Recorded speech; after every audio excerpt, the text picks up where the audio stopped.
Panorama group, जो सोचता है वो करता है।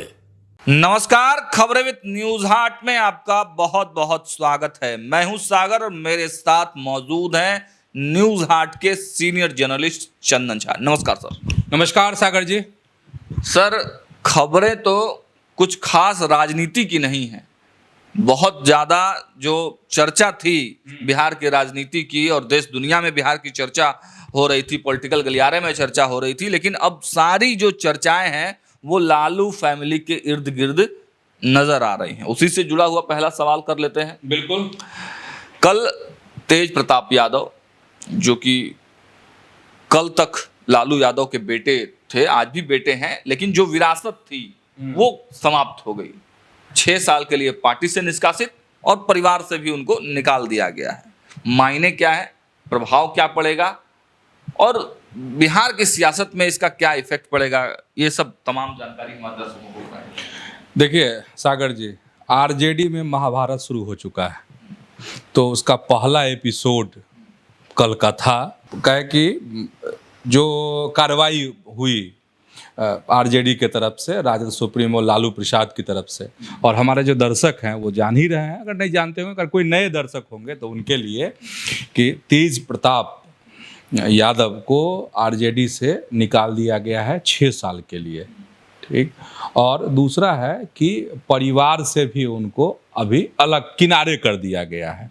वसीयत की बात कह रहे थे सागर जी, तो अभी वसीयत जो है, ऐसी कोई खबर नहीं है जिसमें लालू प्रसाद ने वसीयत जो है किसी और के नाम कर दी हो, मतलब तेजस्वी के नाम कर दी हो या किसी और के नाम कर दी हो। सोशल मीडिया पोस्ट, हाँ, सोशल मीडिया पोस्ट किया, परिवार से अलग किया है उनको, संपत्ति से नहीं। संपत्ति से नहीं। उसके लिए लालू प्रसाद को वसीयतनामा बनाना पड़ेगा और उसमें जिक्र करना पड़ेगा कि ये फलाना फलाना चीज़ हमारे पास है जो इसका है, इसका है, इसका है, इसका नहीं है। ठीक है, तो वो अभी चीज़ नहीं हुई है। तो एकदम हम चाह रहे हैं कि एक एक लाइन समझ जाएं लोग, कि लोगों को कन्फ्यूज़न नहीं हो। और हमने महाभारत वाली बात कही है, तो वही उसी का पहला एपिसोड है, तेज प्रताप को निकालना पार्टी से।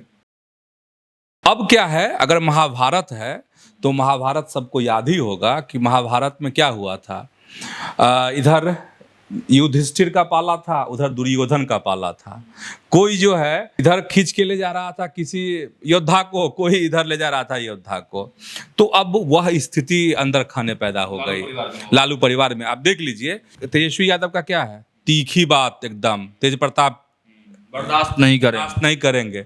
ठीक है। और इधर रोहिणी आचार्य का जो बयान है, रोहिणी क्या कह रही हैं, रोहिणी कह रही हैं कि मेरे पिताजी ने, पापा ने बहुत संघर्षों से पार्टी खड़ी की है। नहीं, हाँ, सच्चाई भी है, लेकिन वह कह रही हैं कि देखिए, वो परिवरिश की बात कर रही हैं, परंपरा की बात कर रही हैं, और ये सारी चीज़ें मतलब नसीहत दे रही हैं तेज प्रताप यादव को। वह नहीं, बिल्कुल। और बहुत सारे शब्दों का उन्होंने, सेलेक्टिव शब्दों का इस्तेमाल किया है रोहिणी आचार्य ने। सबसे बड़ी बात ये है सागर जी कि अभी तक राबड़ी कुछ नहीं बोली, आधिकारिक रूप से कोई बयान नहीं आया है। अब कहा जा रहा है कि फैमिली की मीटिंग हुई, उसमें तय किया गया सब कुछ। इधर मीसा भारती का भी अभी तक कोई बयान नहीं आया है। मीसा भारती का भी की प्रतिक्रिया देखते हैं। क्या ऐसा भी है कि मीसा भारती बहुत मानती है, हाँ, तेज प्रताप को, और राबड़ी के बारे में भी कहते हैं कि राबड़ी का लाडला जो है तेज प्रताप हैं। खैर जो भी है, लेकिन पूरे परिवार ने कहा था कि पूरे लालू जी ने सबसे विचार विमर्श करके यही फैसला लिया है। तो मेरा सवाल यही है सर कि मतलब तो सब कोई समझ रहे हैं, क्यों जरूरी हो गया लालू प्रसाद यादव को? मतलब क्या भाजपा और जदयू को जवाब देना मुश्किल हो रहा था, इस वजह से लिया गया, या तेजस्वी यादव का चेहरा जो सीएम के लिए सोच के रखे हुए हैं महागठबंधन के लोग या लालू परिवार के ही लोग, राजद के लोग, तो उसमें कहीं दिक्कत आ रही थी? क्या समस्या क्या है? देखिए, इसमें ऐसे समझिए, बहुत दिनों से तेज प्रताप के मसले पर जो एनडीए के दल हैं, मतलब जदयू और बीजेपी, मांझी जी, कुशवाहा, चिराग पासवान, इनके नेता जो हैं लगातार घेरने की कोशिश करते रहे लालू प्रसाद को, आरजेडी को। कब से ऐश्वर्या राय के समय से, जब विवाद शुरू हुआ था और तमाम तरह की बातें, मतलब घर की बातें जब सड़क पर आ गई थी, उसी समय से हुआ था। और उसी समय से ये था कि लालू प्रसाद जो हैं कुछ एक्शन नहीं ले रहे हैं, कुछ कह नहीं रहे हैं। तो और आपको याद होगा कि लोकसभा में भी इस तरह की खूब चर्चा चली थी चुनाव के समय में कि हो सकता है कि ऐश्वर्या राय जो हैं चुनाव समर में कूदे, लेकिन वह नहीं कूदी। हम यह बताना चाह रहे हैं कि ये एक दिन दो दिन की बात नहीं है, ये पूरी सोची समझी रणनीति के तहत ऐसा हुआ है। तो तेज प्रताप के सास का भी बयान आ गया सर। हाँ, तेज प्रताप यादव की जो सास हैं, मतलब ऐश्वर्या राय की जो माँ हुई, उनका जो बयान आया है वो तो अब इस मसले पे आया है। वो तो कह रही हैं कि हम लोग तो जानते पहले से जानते थे। तो जब ऐश्वर्या राय की माँ अगर जानती थी सर, तो लालू प्रसाद यादव भी जानते थे, तेजस्वी यादव भी जानते थे, बिल्कुल जरूर जानते होंगे, जो सारा घटनाक्रम जानते थे, जरूर जानते होंगे। बावजूद शादी कराई गई। देखिए, शहर कानो कान हो गया था इस बात से। ठीक है, ये कोई बहुत छुपी हुई बात नहीं थी। लोग नहीं चर्चा करते थे, लेकिन चर्चा नहीं होती थी इसकी, लेकिन जानता सब था। और उसी चीज की गवाही दे रही हैं ऐश्वर्या राय की माँ, मतलब तेज प्रताप की जो सास हुई, पहली शादी।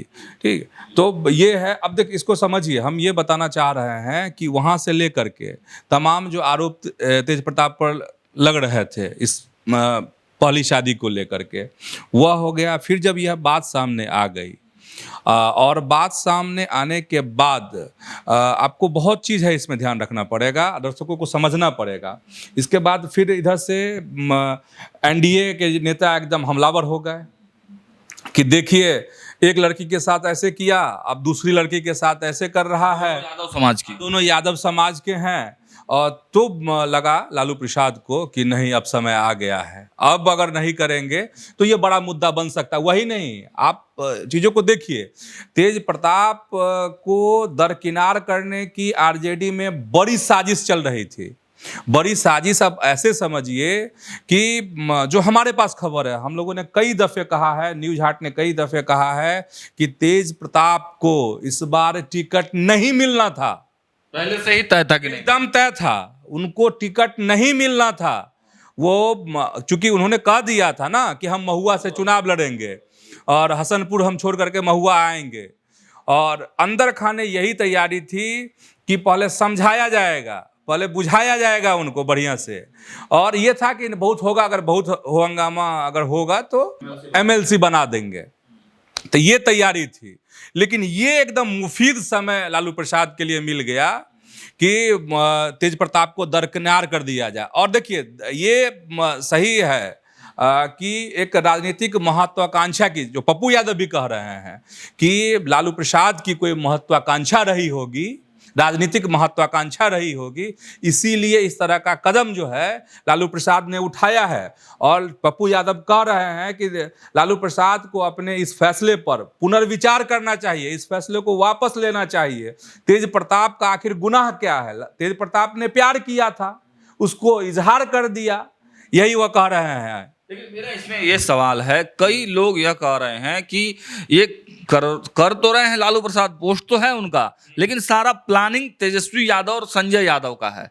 इसमें आपकी क्या प्रतिक्रिया? एकदम तीखी प्रतिक्रिया है मेरी। हाँ, अगर प्रतिक्रिया मांग रहे हैं तो देखिए, हम लोग लगातार अपने दर्शकों को बता रहे हैं, और नए दर्शकों के लिए फिर से 5 जुलाई को पूरी तरीके से आरजेडी तेजस्वी का हो जाएगा, पूरी तरीके से राष्ट्रीय अध्यक्ष बन जाएंगे, राष्ट्रीय अध्यक्ष खुद बनेंगे, प्रदेश अध्यक्ष उनके लोग बनेंगे। अच्छा, ठीक है, एकदम 5 जुलाई को तेजस्वी युग की शुरुआत नहीं, शुरुआत तो हो चुकी है शुरुआत तो बहुत पहले हो चुकी है। अब जो है ये कहिए कि लालू प्रसाद के युग का अंत होने वाला है, लालू प्रसाद यादव के युग का अंत होने वाला है। चलिए, इसको बहुत ज्यादा नहीं खींचेंगे, लेकिन हाँ, कुछ सोशल मीडिया के यूजर्स सर इस पूरे मैटर पर क्या कुछ कह रहे हैं, उनको भी हम एक बार दिखा देते हैं कि आखिर सोशल मीडिया के यूजर्स, देखिए तरह तरह के कमेंट्स आ रहे हैं।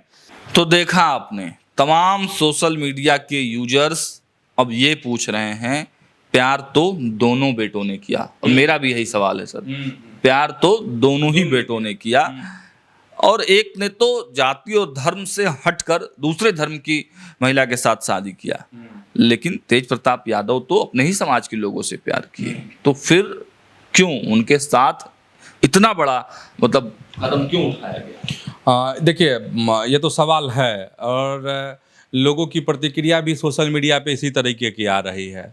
और ये तो इसी में देखिए, इसी में कहा जाता है कि आप इसको यह कह सकते हैं कि एक तरफ ज़्यादा झुकाव उनका, यही कह सकते हैं तेजस्वी की तरफ ज़्यादा झुकाव। उन्होंने तेजस्वी की मोहब्बत को उन्होंने स्वीकार कर लिया। रिचुअल से लालू प्रसाद ने राजश्री बना दिया, राजश्री यादव हो गई वो। चलिए कोई बुरी बात नहीं है ये, ठीक है। तेजस्वी ने प्यार किया तो उसको निभाया, उसको लालू परिवार ने स्वीकार कर लिया। और वही बात ऐश्वर्या की मां कर रही हैं कि हमें पता था इन चीज़ों के बारे में। तो क्या लालू प्रसाद के परिवार में, क्या लालू जी को और किसी भी सदस्य को इस बात की जानकारी नहीं थी? अगर जानकारी थी तो आपने पहली शादी क्यों की? ऐश्वर्या राय से शादी क्यों की? और एक बात देख लीजिए, ऐश्वर्या राय से शादी क्यों की? तेज प्रताप के प्यार को आपने स्वीकार क्यों नहीं किया? वो कह रहे हैं कि 12 साल से रिलेशन जो थे, मतलब 13-14 में उन दोनों का संबंध बना होगा और आपने स्वीकार नहीं किया। बिल्कुल। एक चीज और समझ रहे हैं सागर जी, आप समझिए कि तेज प्रताप ने जो उस समय अगर शादी की होगी, गलत किया, उनको उसी समय विरोध करना चाहिए था, तेज प्रताप को भी। लेकिन उन्होंने लालू परिवार के मान के लिए, मर्यादा के लिए, उन्होंने पिताजी के मान के लिए, माँ राबड़ी देवी की मान के लिए, पूरे परिवार के सम्मान के लिए उन्होंने बात उस समय में स्वीकार कर लिया। अपने प्यार की बलि दी, कुर्बानी दे दी अपने प्यार की तेज प्रताप यादव ने। ये तो सवाल उठता रहेगा, ये तो इतिहास के पन्ने में दर्ज हो गया है। जिससे प्यार करते हैं वो भी यादव समाज की हैं, तो यादव समाज की हैं, और मान लीजिए कि उतने बड़े फैमिली बैकग्राउंड के नहीं थे।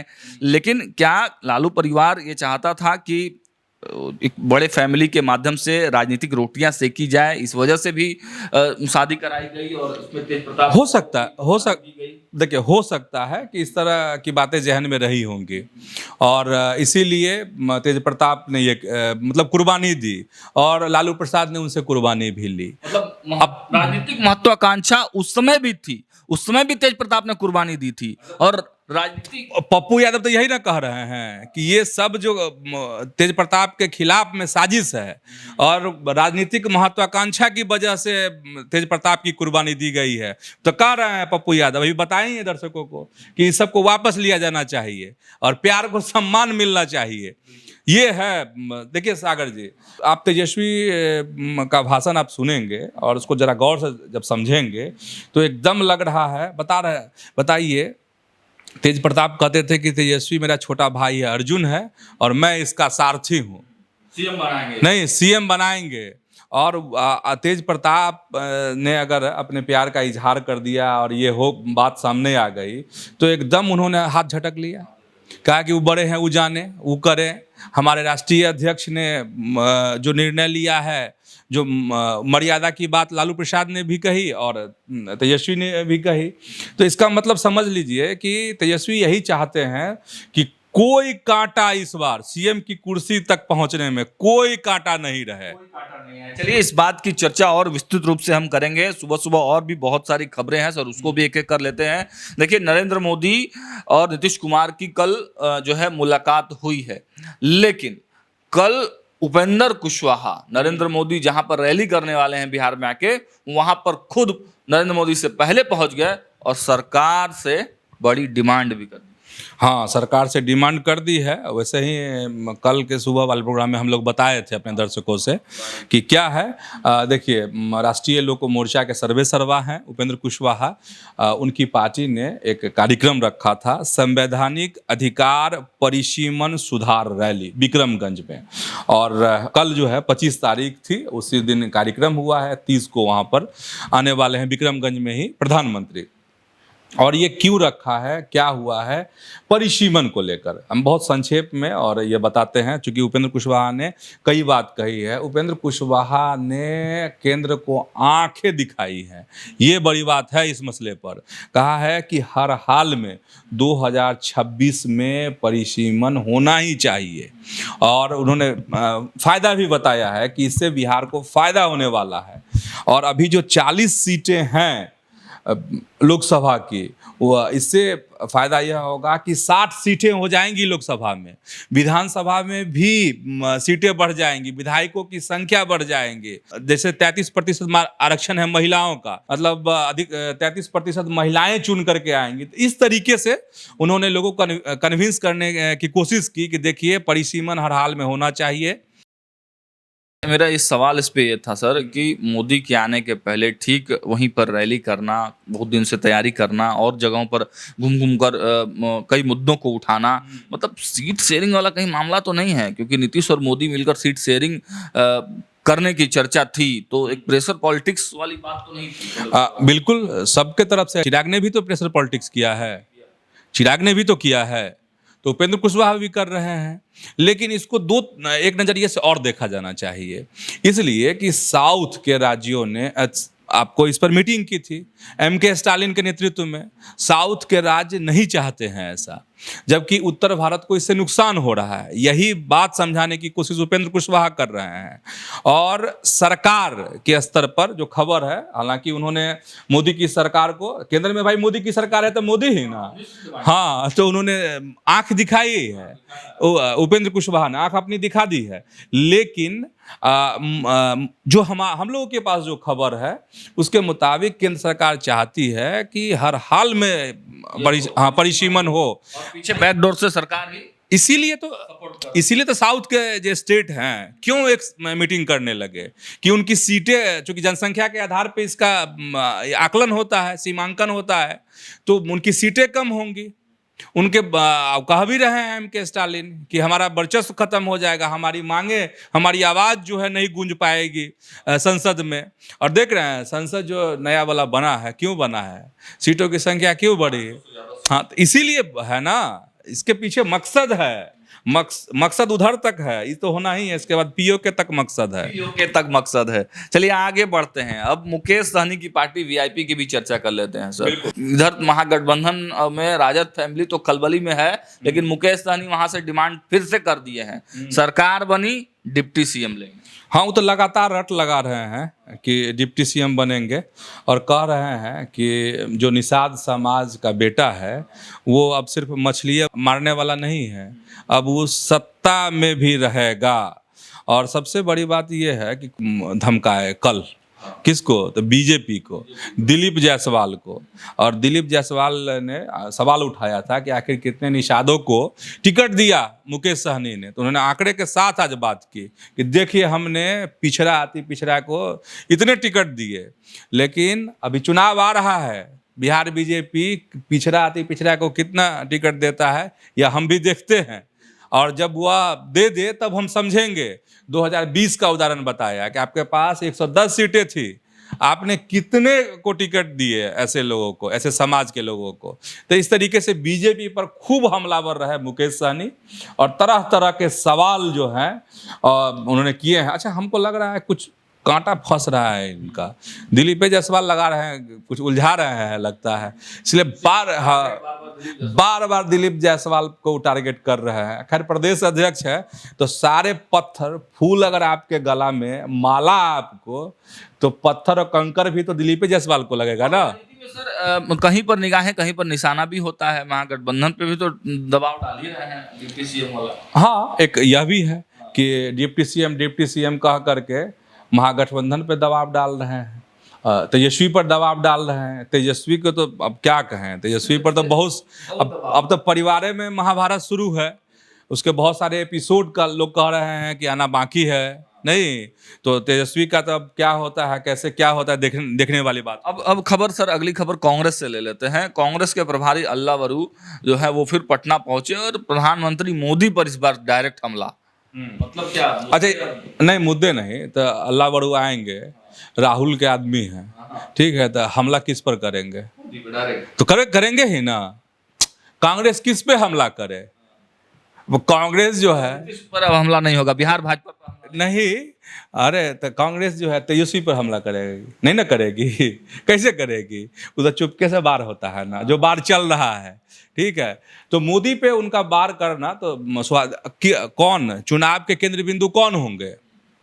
एक नंबर पे मोदी, उनके नाम पे चुनाव, उनके और नीतीश कुमार के चेहरे पर चुनाव होगा।